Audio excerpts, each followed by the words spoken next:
Assalamualaikum warahmatullahi wabarakatuh. Ano nga ba ang sunnah kapag umiinom ng tubig? Una rito, marapat tayo kapag iinom ng tubig ay umupo. At pangalawa, hawakan natin ang tubig.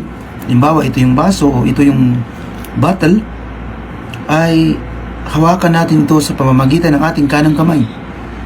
At paalala lang po, ang gamit ko ay front cam, ito po yung kanang kamay ko at ito yung kaliwa ko. At ang pangatlo rito ay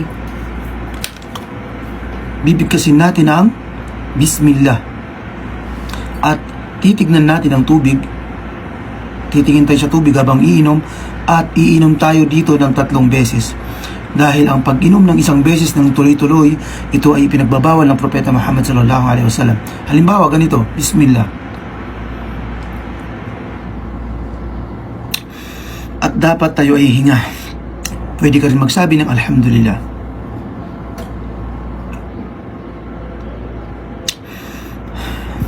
Alhamdulillah.